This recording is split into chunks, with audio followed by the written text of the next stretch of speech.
Narito na ang PTV Balita ngayon.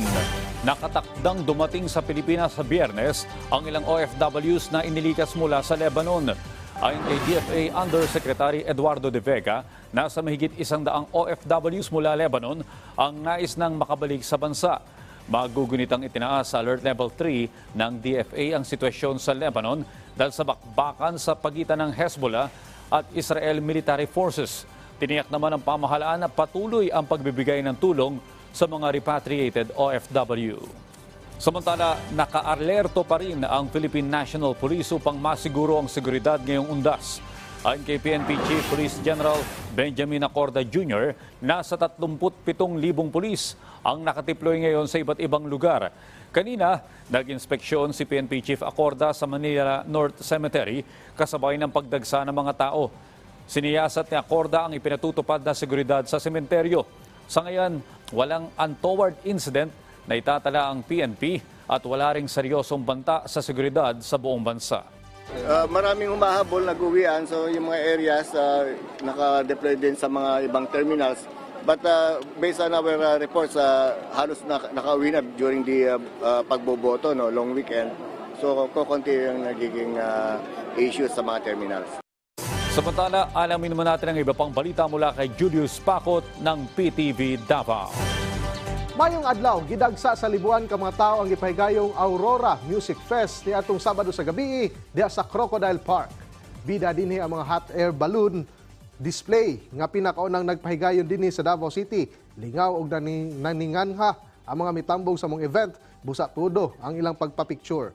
Bisan wala kini gipalupad tungod sa no-fly zone ang mga lugar, nalingaw gihapon ang mga nananaw. Pagkagabi, pipila ka artist na nagperform sa stage nga gisaksihan usab sa libuan ka mga tao. Gikalipay usab kini sa partner hotel sa mga aktibidad sanglit tungod niini. Fully book ang ilang hotel sanglit gidagsa usab sila sa mga kasikbit nga lugar dinhi sa Davao City. Tungod sa mga kalampusan sa mga aktibidad, target nga himuon na kini matag tuig. This is really a great opportunity, especially for Davao.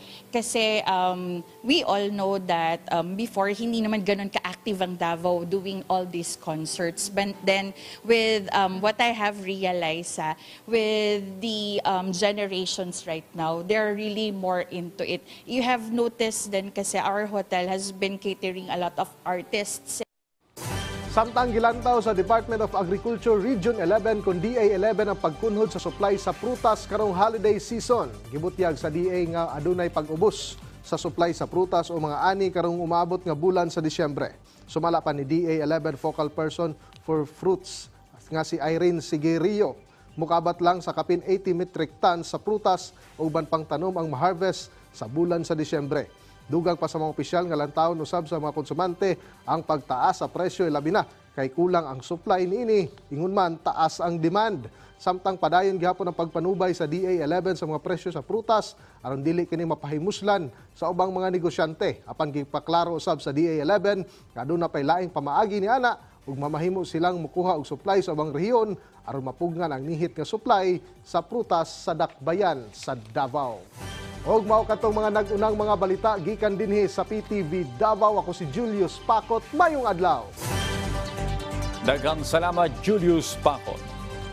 At yan ang mga balita sa oras na ito. Para sa iba pang update, i-follow nila kami sa Facebook at Twitter sa @PTVPH. Ako po si Audrey Goriseta. Magandang hapon.